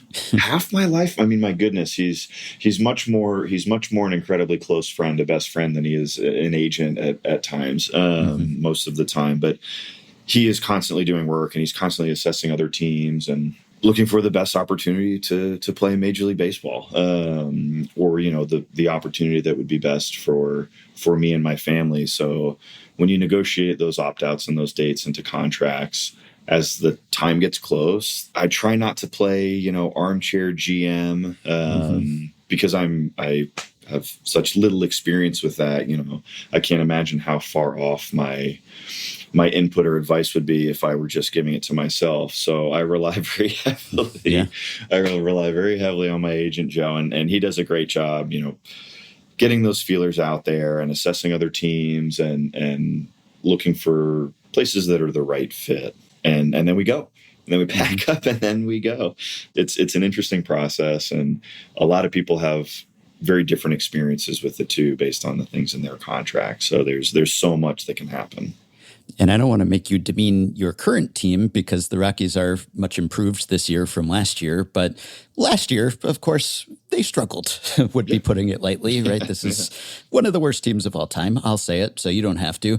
So I'd imagine when you're sort of surveying the market and you're thinking who might need some bullpen help at some point this season, maybe even though there are guys now who are having much better years, evaluating it after last year, you have to think that might not be the worst place to take a shot at it. Yeah, the from my perspective, I was in spring training with the Rockies, so I was fortunate enough to see it from what is this new front office? What is this new pitching staff? What is this new coaching staff? What are they doing? How are they approaching games? How are they approaching their team? What are they teaching? Regardless of the players around me. And once I did take a little bit closer look at the players around me, I mean, my goodness, did I see a lot of talent. There's a lot of really, I'm atrocious at assessing position player talent. I hope that I'm okay, even just okay, slightly below average to slightly above average would be a blessing at assessing pitching talent. But I was constantly impressed by the arms around me, as I am largely impressed by a lot of arms across baseball at the AAA and Major League level. Like these guys are very talented. For me as John the player, it was, funny enough, a lot less, opportunity on teams like you're talking about. I'm sure that's probably something my agent assessed. But for me, it was a lot of, well, where can I be the best pitcher that I can be? Because at the end of the day, you want to do as well as possible. And then you cross your fingers that as well as possible is good enough to be in the big leagues. Because that's kind of that's the goal. And getting the experience with this staff and with the pitchers around me, helping each other a lot in spring training, it definitely stuck with me, where I was like, man, this is a place where I feel like I can learn a lot and I can bounce ideas off people. And it's a good atmosphere. And it's a team that plays with, a little fire and a little excitement, and they want to win and they grind away, no matter what the score is, no matter what the inning is. And that type of team approach is something that I like to be a part of. It makes for exciting baseball. So yes, I think all the things that you were talking about is something that is absolutely valid. I would say that's, for me, that's a lot more of something that I'm sure my agent will assess versus what I will assess. And for years, the Rockies were perceived to be behind the curve and slow to adopt new ideas, new technology. And there were even players who would come out and be frustrated by the lack of resources or even resistance in some cases. But with a new regime, that seems to have changed. You have some guys on that team who have made major changes, seemingly. Even someone like Antonio Senzatella, who has been there his whole career. He's been there forever, but he has made some changes. He's thrown a lot fewer four-seamers. He picked up a cutter. He's doing lots of things differently, and he's having a career year now with a completely different pitch mix. And so I wonder what you have observed about, even if you weren't there before, how the team has modernized and tried to catch up as quickly as it could. I only know some of those same things that you talked about prior to this new generation of staff and front office. But I had heard those same things where they were a little bit more reluctant or resistant to big sweeping changes that other teams were making. My experience coming into spring training with all new staff and stuff like that was, as expected, the polar opposite. It was, let's see what we can do. Let's modernize as quickly as possible. Some of the staff that was here, Gabe Rebus and Matt Daniels, I had worked with in the past with the Tigers and with the Giants, and I got to know them a little bit and respected them a lot. And when I got to spring training and saw what they were doing, it was very much what their goal was. Let's take all of this information, let's apply it as best as we can. And for me personally, I showed up and they said, hey, we're going to try X, Y, and Z. Tell us what you think. And I did it. And then when X, Y, and Z was, some of it I liked, some of it I wasn't very good at, we tried, okay, let's do L, M, and N. And we try, and maybe one of those stuck. And so, go through your litany of letters and see what works and all that stuff. And it appears that is a similar approach that they may have taken with other guys. We think, however many things could possibly work, let's try them out. And I think some of that is sticking. And I think you're seeing, there was a lot of raw talent, I thought, on the team. And I think a lot of that raw talent is turning into really incredible Major League Baseball players, which I think is so fun to see. Plus, I enjoy the staff, the guys that I've known prior to signing with the Rockies this year. I've seen a lot of their work and have respected a lot of their work. So it's fun to see it up close in action. So what has and hasn't worked for you as far as tweaks that you've implemented or tried to implement, whether with the Rockies or with the Braves before or whomever? Yeah, the second that I retire, I will answer that question to the fullest extent. I can't imagine anyone cares all that much about doing a scattering report on me at this point. But just in case there's one person out there who wants to know precisely what I'm doing because they have this sick desire to hit 1,000-foot home run off of me, I just cannot give away. I won't say anything specific, but to be honest, it is remarkably simple. Where we saw this trend in baseball where it was leaning really, really heavily into pitch shapes and numbers and statistics, and all of that stuff gave us a lot of really good information. And now all of that really good information looks like it's leaning towards, okay, how do we apply it to the more traditional approach of baseball, where it's like mixed speeds, up, down, in, out. Mm-hmm. How can we sort of combine the best of both worlds? So the changes that I've been making have been, as best as I can, trying to apply the best of both worlds. What new stuff can I learn because of the technology and the minds behind it? And then how can I apply that to the best way to pitch and to get guys out and to use that art of baseball with the science of baseball? And it's been very cool, and it's been very fun to experience. It's been very fun to watch. And with a lot of the guys around me who are like just have electric arms and lightning stuff, it's so fun to watch that. I'm having fun doing it myself, but I'm very boring to watch. They are so exciting to watch do it. So it's very fun. Can't wait for the tell-all post-retirement interview where you reveal everything. I can promise it's going to be a letdown, but hopefully it won't be for a while because the changes work so well. But that's what we're crossing our fingers for. One thing the Rockies were at least experimenting with this year, I know, was calling pitches from the dugout, which is something that the Marlins introduced at the big league level last year, and the Marlins' former pitching coach is now the Rockies' current pitching coach. And as I understand it, it's kind of collaborative, and I don't know how it's evolved since you were there this spring, but this is something that seems to be catching on around the league, which I have some reservations about just as a spectator, just because I kind of like the idea that the players are making up their own minds and doing their own thing, even as I understand that there probably is an advantage to be gained there if you have the smart number crunching people running the numbers on what the best pitches to throw in each situation would be. So how have you experienced that, or how have you witnessed that being implemented? How has that worked for you? It's funny you say that. That's that blend of art and science that I think is sort of that next super valuable step, super important step in progressing baseball. I am definitely a little bit of a romantic. As a baseball fan, I'm a romantic. I want to see the starter go, if they are at 8 innings, 97 pitches, and they're 3 times through the lineup, maybe coming up on a 4th, I want to see him throw that complete game. That's so cool. I know it's statistically not the right choice, but the fan in me wants to see him go 9. Plus, you got to get in the game, though. The pitcher in me wants to save in the 9th. But yeah, so it's funny. I'm battling a little bit of what I enjoy watching as a fan versus what is the right decision as a baseball player. I've thrown 2 innings with the Rockies in the big leagues, so my sample size is remarkably small. 2 scoreless. Yeah. That's thank goodness. Despite, I want to say, there being an average exit velocity of 110 miles an hour on a few of those fortunately foul balls. But yeah, I think that across baseball, you're seeing it a lot more, pitch calling coming from the dugout.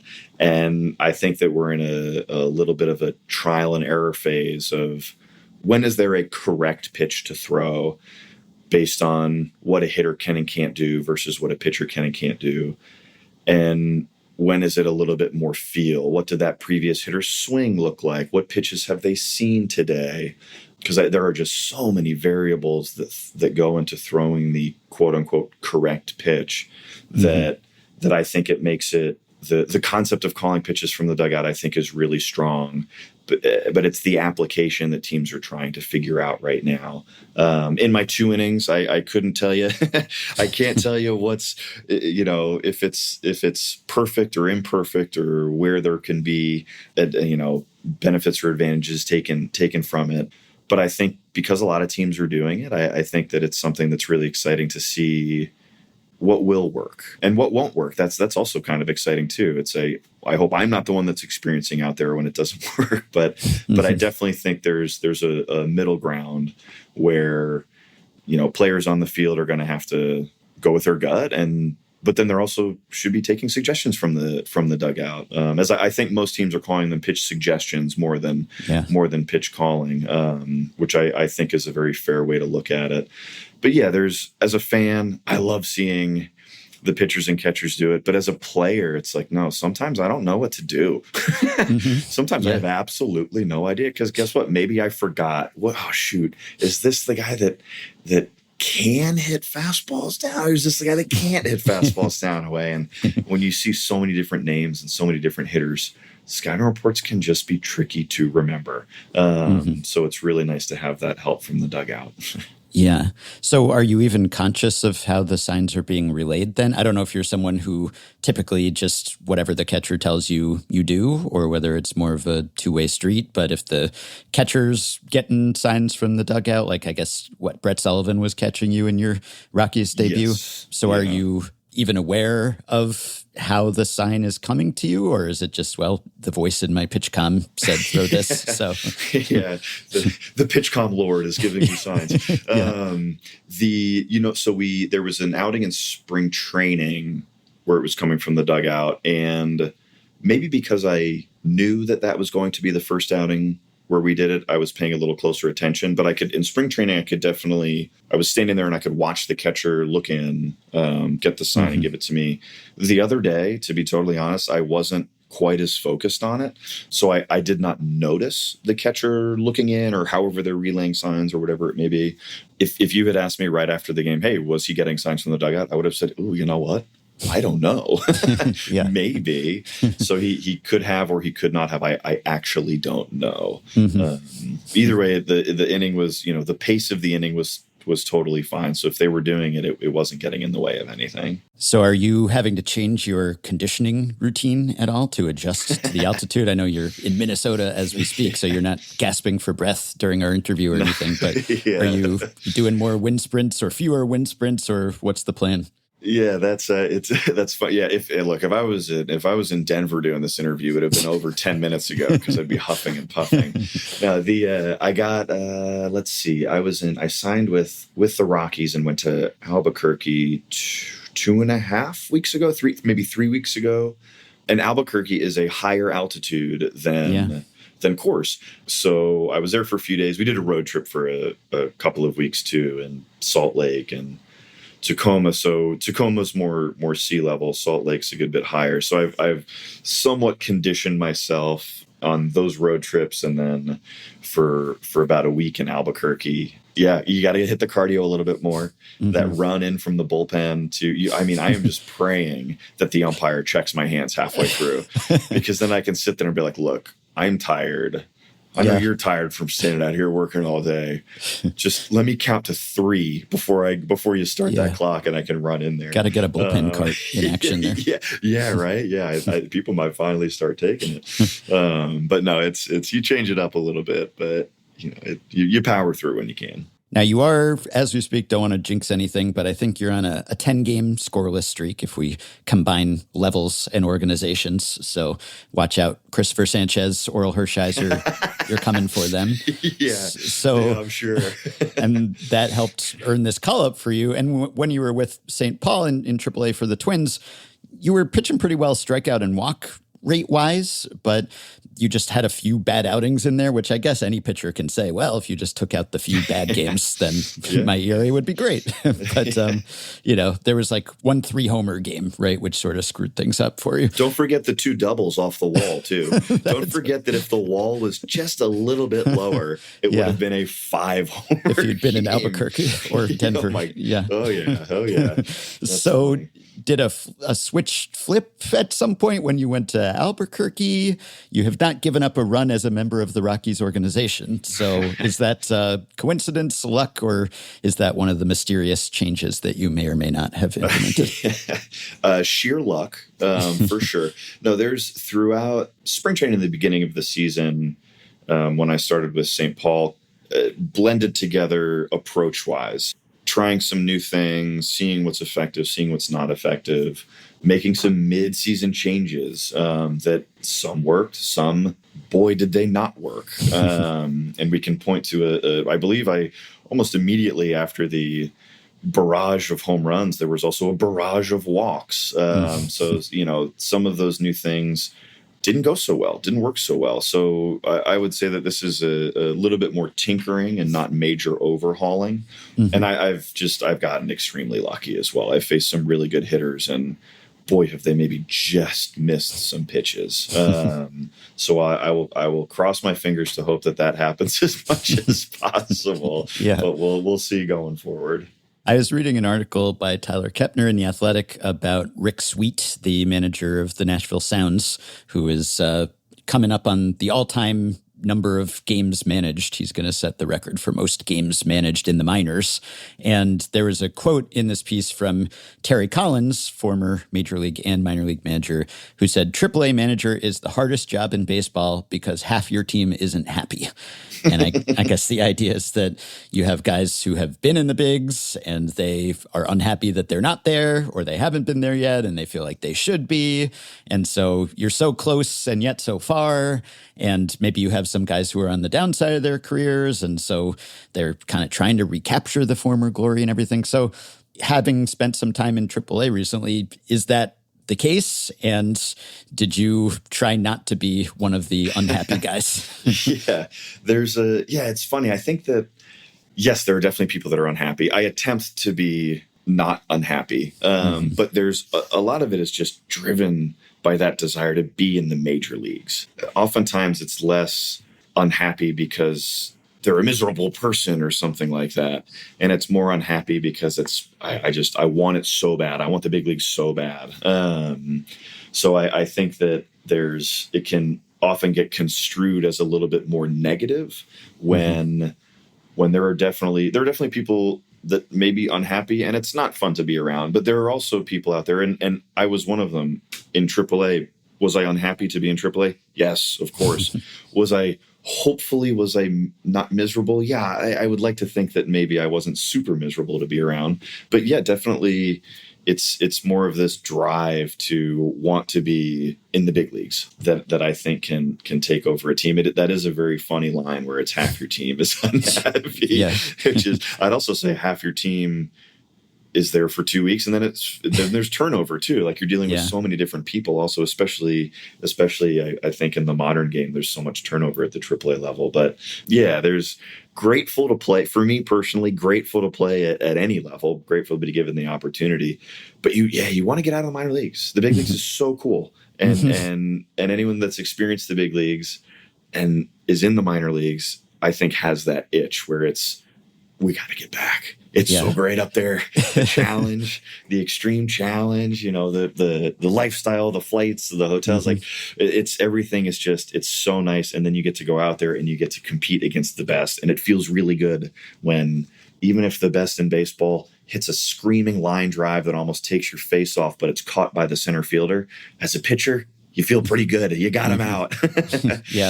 Yeah, I was going to ask you about that because I was thinking about the Bull Durham scene where they're on the bus and Crash Davis is regaling all his teammates with tales of when he was in the show. I was in the show for 21 days, the greatest 21 days of my life. And he's talking about how you never handle your luggage. Somebody else carries your bags and you hit white balls for batting practice. The ballparks are like BP. I love that one. Yeah. The ballparks are like cathedrals. The hotels all have room service.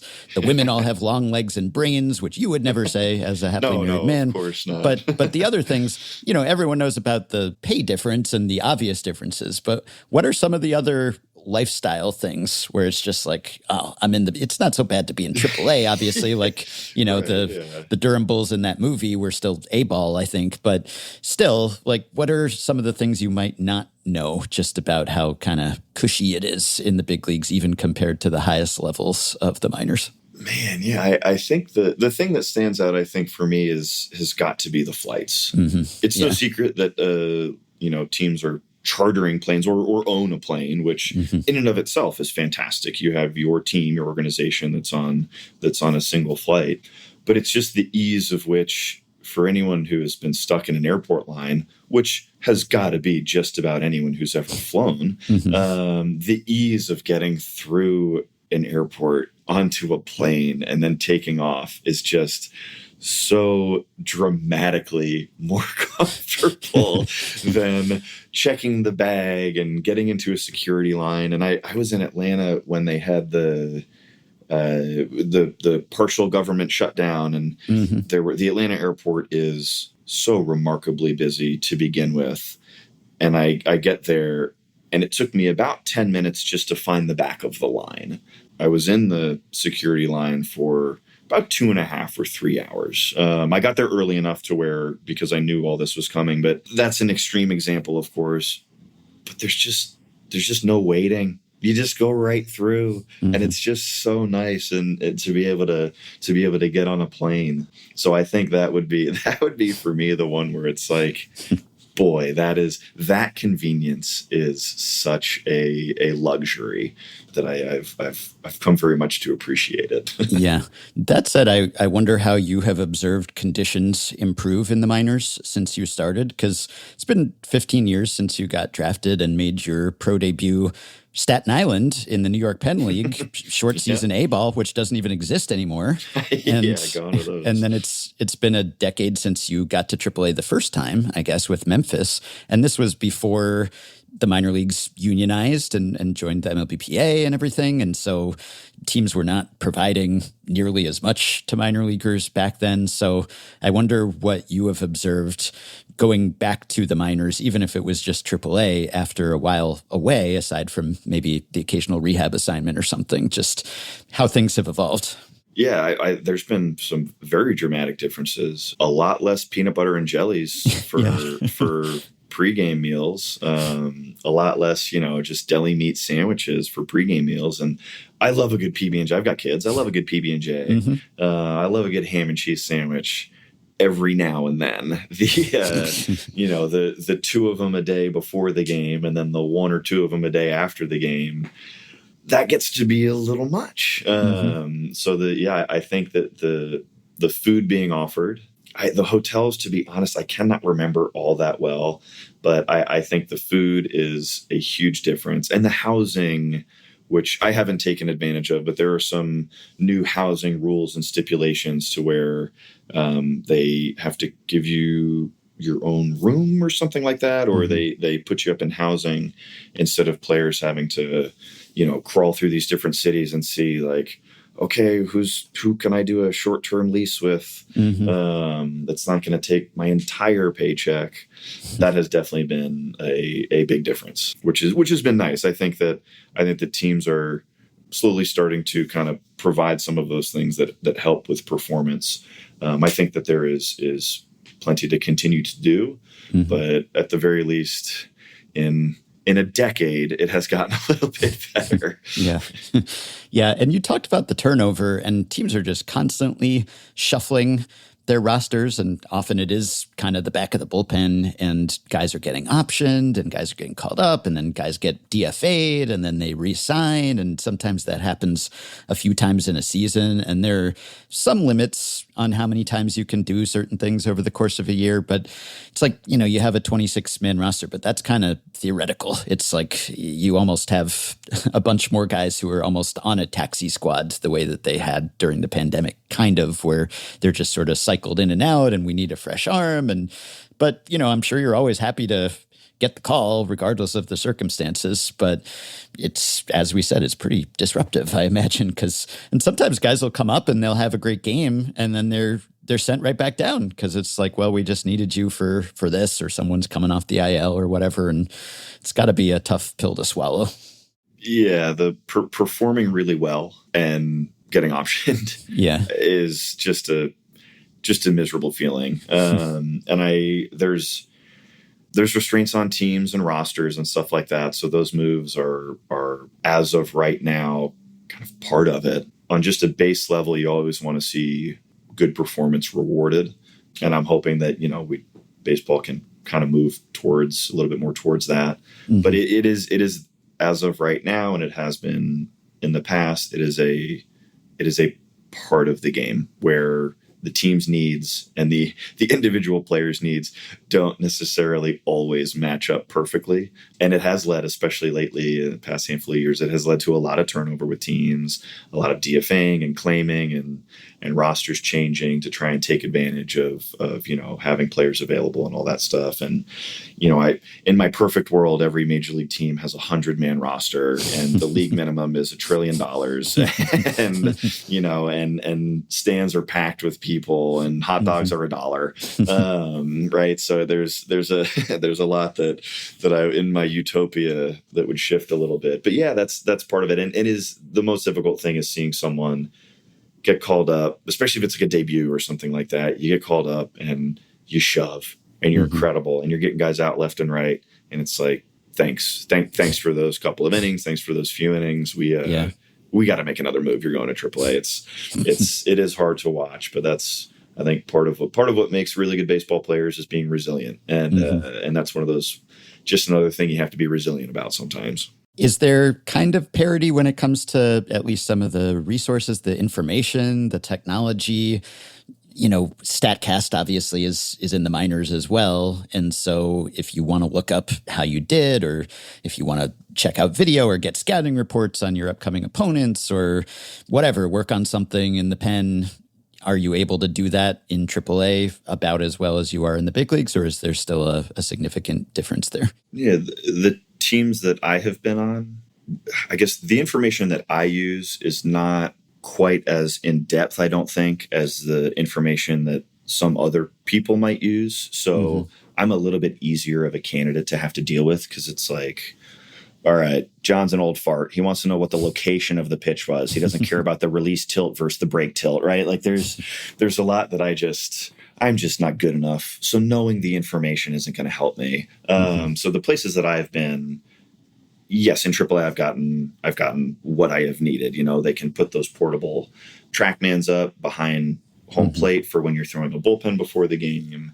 And there's, every team's got a pitching coach or two that is there to help and that knows the information and you can bounce ideas off of, and they can give you ideas and all that stuff. So for the basics, I would consider myself someone that I use a lot of the base, I use the basics a lot, but I don't really extend too much beyond that. That is definitely available.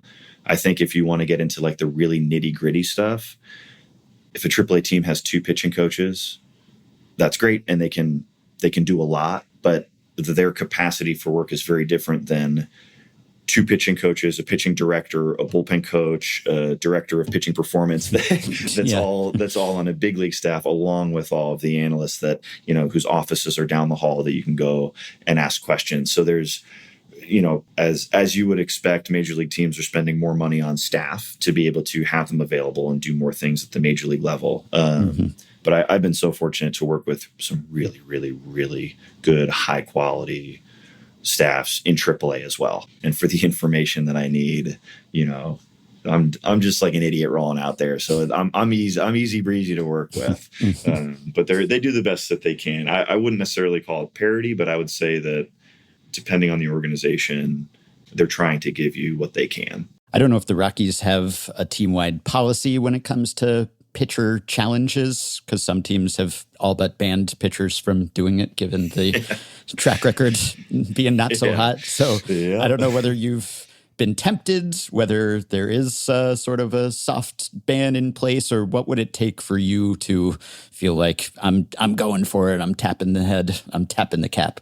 I have actually done it one time. It takes an enormous amount for me to do that, because I move a little bit in general during my motion, to where prior to having the ABS zone, I'd be throwing pitches to a catcher and the inning would end and I'd walk in there and be like, what in the world? Like, how was that ball not called a strike? And I would go and I'd look and it's like, oh, you framed it incredibly well. I was falling off the mound. My depth perception was a little bit off because where the umpire and where the batter were standing, the ball was 1.5 feet off the plate. Just because I hit you in the chest doesn't mean that it was a strike. So I have proven myself wrong plenty of times without the ABS. I mean, I told myself I would never use it. And then lo and behold, a couple of weeks ago, I did end up using it. I threw a breaking ball. I thought it was right over the plate.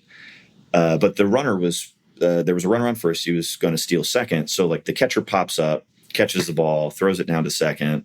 I didn't really know what the call was. So after the tag gets placed on the runner, I turn back and I say, I shout to the umpire, if that was a ball, I would like to challenge it. And he said it was too late. So I didn't end up getting to actually challenge it. I did go and look, and the ball was directly over the plate. So I was really nervous when I was checking that.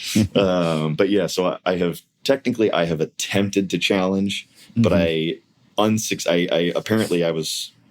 don't know when you're supposed to get your challenges in. Yeah, it's supposed to be like within 2 seconds, but it's tough if there's a runner going, because the catcher doesn't get to frame it and the umpire's blocked maybe, and so I wasn't sure.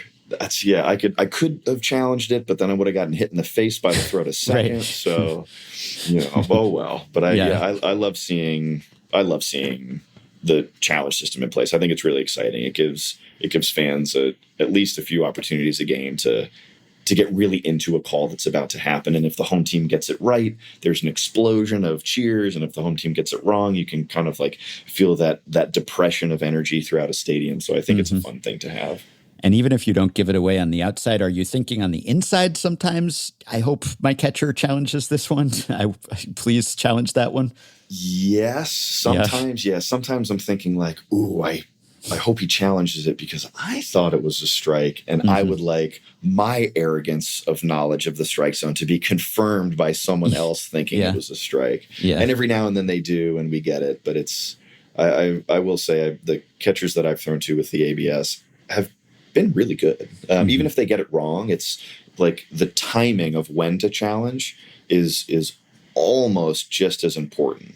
Late in the game, you have challenges left, a big situation, turning a 1-1 count goes to 1-2 instead of 2-1, things like that. So even if they do get it wrong, I play with some catchers that are very tactfully using their challenges.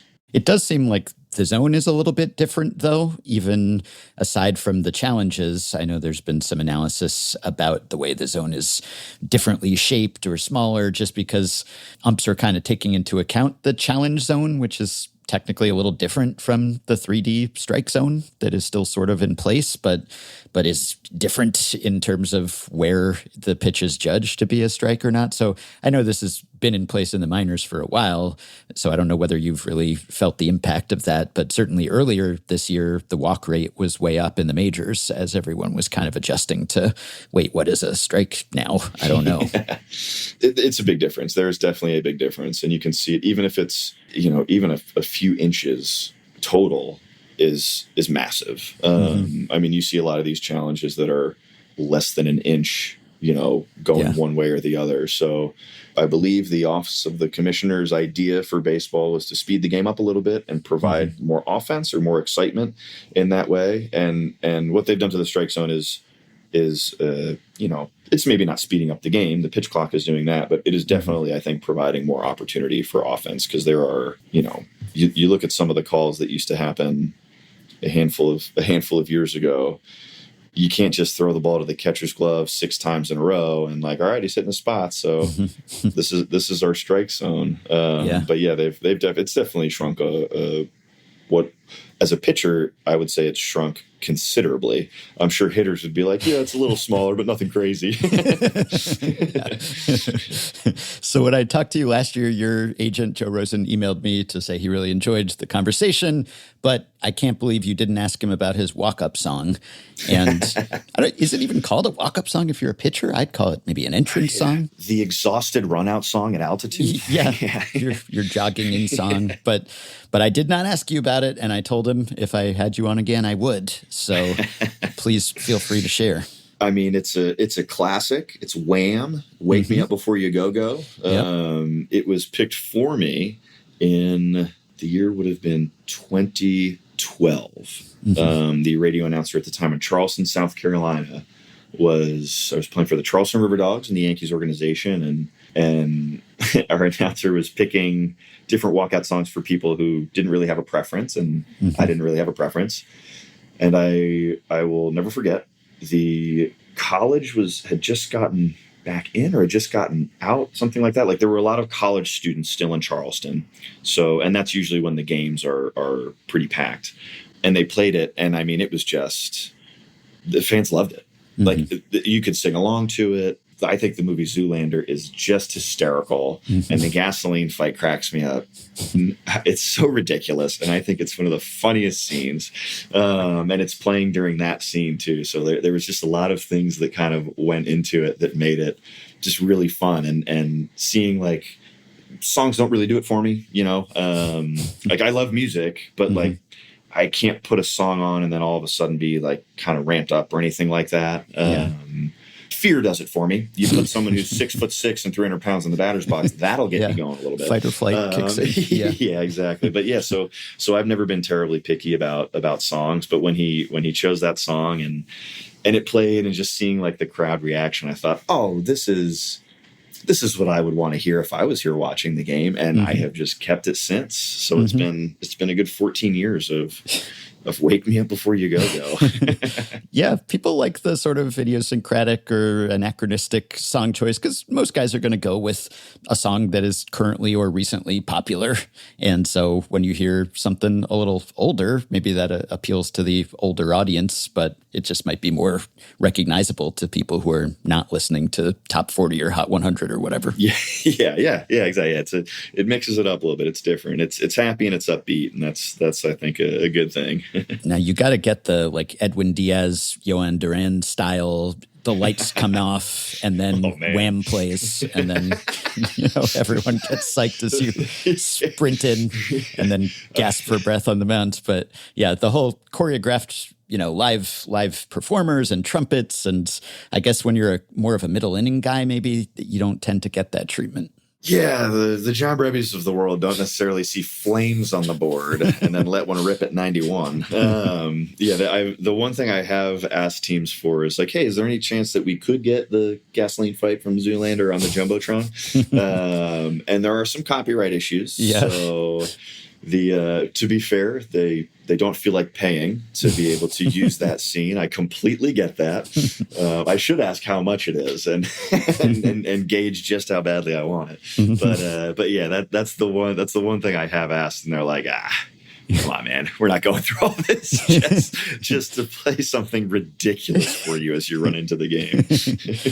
You have been a little bit of a long man. I mean, not exactly, but a lot of your outings in AAA and your first big league outing, it seems like, I mean, you've gone 2 innings as often as you've gone 1, it seems like, this year. So I don't know whether that is a conscious thing or your stuff just suits that or what, because that wasn't always the case with you in the big leagues. You know, a lot of relievers are 1-inning guys, but you have doubled up quite often this year. Yeah, I think that teams are wanting to see pitchers that can do a little bit more than just come in, throw an inning, and go home. When you're trying to piece together a game, sometimes the best thing is to have someone get stretched out a little bit. Sometimes the best thing is to have someone just come in, throw it a one-hitter, get the last out of the inning, and go. But I think that overall, teams with their pitchers at the AAA level, they can't just have, if you're going to call someone up, you rarely call up a closer. You know, wow, he's doing great in AAA. Let's call him up and give him the 9th inning when we're up by 2. Generally, when you call guys up, it's to be in a little bit more of those extended roles. So yeah, so this year I've stretched out a little bit just to make sure I can go 2 innings and all that stuff. And you do what you can out of necessity and out of what the team needs, and that's something that a lot of teams I think are looking for in those roles. So there's CBA bargaining going on as we speak, or there was today. In fact, I got a press release from the MLBPA during this conversation with a statement on today's bargaining session. It's still early days, and it's still sort of opening offers and proposals being exchanged that don't look that different from your 100-man roster, $1 hot dog, infinite minimum salary proposal.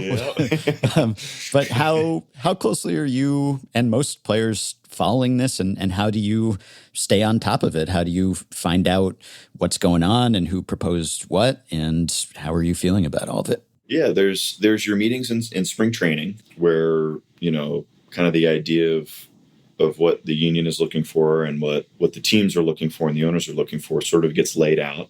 Sometimes there are even meetings during the season with Rob Manfred and other folks at the commissioner's office that I would maybe call them kind of touch points more so than, you know, negotiating terms. But, you know, something like today where there's actual exchanges of information, I would say that for the most part, people stay pretty informed. As far as players go, they stay pretty informed. You know, it's an important part of players' careers. And so whether someone thinks it's interesting or not, like I do find it to be interesting. But it's also, even if you don't think it's interesting, it impacts the players a lot. So it's something that just about everyone, I think, is kind of keen on staying in the loop about and learning about. I would say that more people lean towards learning and understanding than, you know, immediately having these vocal opinions, because I think there's just so much that when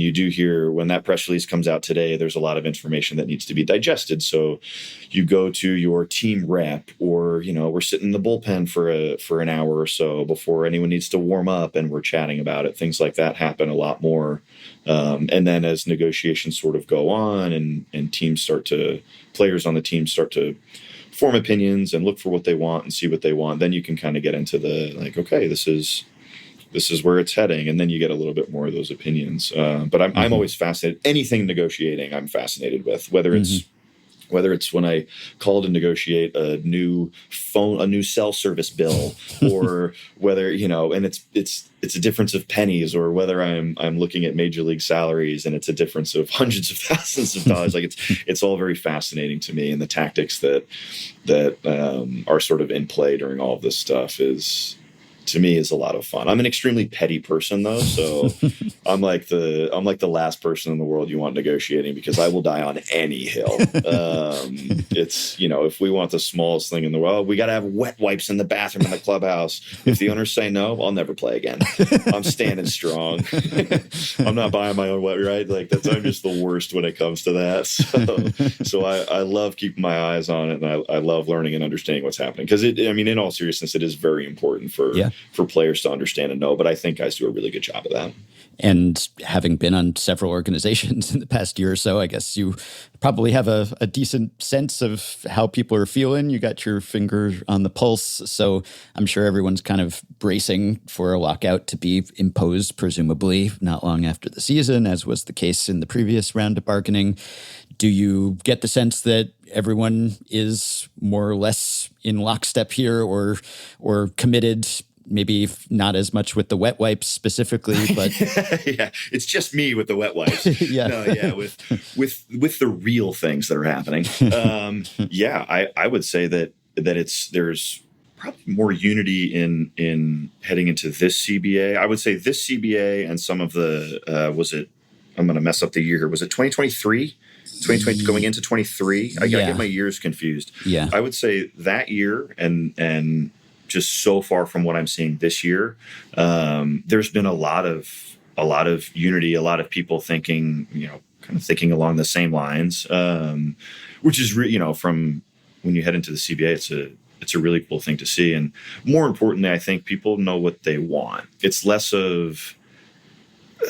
of everyone having their own ideas and kind of being confused on what's happening. And all right, what are the owners saying? What is the league saying? Mm-hmm. And it's really cool to see where it's like, no, we understand. We've heard this for a few years, and thankfully for the PA, they have really good folks on staff that can help explain and help teach guys what they're looking for and all that. And it's been really cool to see everyone sort of kind of come together and agree on their own versus like one person saying, hey, this is the stance we're going to take, and everyone else going, okay. It's more like, hey, no, this is kind of what we want. What do you all think? And everyone's sitting there going, well, yeah, I want that. It's a very different sense of unity I got. And I sort of got it from the last one too. And I think it's a continuation of the same thing. So, I think that's very cool. I'm probably the one that's the most ridiculous with all of my crazy demands, but well, having been around the block a bit and been through a few rounds of this and everything, are you one of the people who will help, even if you're not a player rep? Are you sort of helping explain things? Or I guess, even when you were in the minors and there are some younger guys there, whether it's about CBA stuff or non-CBA stuff, just have you taken on the veteran mentor, passing on your wisdom role? If it's something that I am familiar with and that I understand, I will do my best. But I think the most important thing that I can do is pass people off to folks that know what they're doing. I always make it a point to be like, well, this is what I think, but I'm going to send you to someone who knows their stuff, and you can get their opinion. So it has been a little bit of that, but every year is different. There's new things that come up and there's new things that change. So it's fun to see kind of people forming their own opinions too. Well, I'm sorry it didn't work out with the Red Sox, your hometown team. Not the most distinguished tenure, I guess. Did you grow up rooting for the Red Sox? Yeah. I grew up about 30 minutes or so outside the city. So, I was a Nomar Garcia-Parra, Pedro Martinez, Well, I guess you didn't quite join those ranks when it comes to Red Sox legends, but, those few days you spent on the IL with hand, foot, and mouth disease, you made your contribution to the Red Sox highly storied contagious, history. making sure I didn't touch anyone. But glad you caught on with the Rockies and that things are going well lately. I hope they continue to. It's always good to have John Brebbia in the big leagues and also on Effectively Wild. So always a pleasure to have you, whether things are going well or not going well, or you're in the minors or the majors, whatever it is, standing invitation to come back on the show. Great to talk to you. Well, I very much appreciate it. It's always a pleasure. Thanks for having me. All right. Well, after we finished recording, I told John, maybe we can have him back on during the lockout when nothing else is happening. And he said, yeah, everyone else will be back in. He'll still be out because of the wet wipes. He'll be holding out for those. Bruce Meyer did say on Thursday, I will tell you with all honesty, I have never seen this degree of unity at this point among agents and players. I think, honestly, the league has done us a favor because their proposals are, in fact, so obviously and extremely bad for players at all levels that it's actually been a benefit for our unity. Anybody who's banking on Major League Baseball players cracking, it's never happened, it's not going to happen, that's why we're the only ones who don't have a salary cap. Well, of course, that's what you're going to say if you're in Bruce Meyer's position, or even John Brebbia's. Yes, we're united, you can't possibly break us. And of course, the union has been through some leadership turnover and turmoil, but perhaps there is truth to reports of that resolve. Time will tell. You can support Effectively Wild on Patreon by going to patreon.com/effectivelywild and signing up to pledge some monthly or yearly amount to help keep the podcast going, help us stay ad-free, and get yourself access to some perks, as have the following 5 listeners: Dylan, Jake, Mike Heckman, Adam, and Hemingboy. Thanks to all of you. Patreon perks include unrestricted access to our very next episode and the 3rd episode of every week. Well, it's not always the 3rd episode, but a 3rd episode, largely exclusive to Patreon supporters, as is our monthly bonus episode and exclusive live streams and membership in our Discord group for patrons only. You can also get prioritized email answers, personalized messages, shout-outs at the end of episodes, potential podcast appearances, FanGraphs memberships, and more. Check out all the offerings at patreon.com/effectivelywild. If you are a Patreon supporter, you can message us through the Patreon site. If not, you can contact us via email. Send your questions, comments, intro and outro themes to podcast@fangraphs.com. You can rate, review, and subscribe to Effectively Wild on Apple Podcasts, Spotify, YouTube Music, and other podcast platforms. You can join our Facebook group at facebook.com/group/effectivelywild. You can find the Effectively Wild subreddit at r/effectivelywild. And you can check the show notes in the podcast post at FanGraphs or Patreon, or the episode description in your podcast app for links to the stories and stats we cited today. Thanks to Shane McKeon for his editing and production assistance. We will be back with one more episode before the end of the week, which means we will talk to you soon. Well, it's moments like these that make you ask, how can you not be horny about baseball? Every take hot and hotter, entwining and abutting, watch 'em climb big mountain. Nothing's about nutting, every stitch wet with sweat, breaking balls backdoor me on Effectively Wild. How can you not be horny? When it comes to podcasts, how can you not be horny?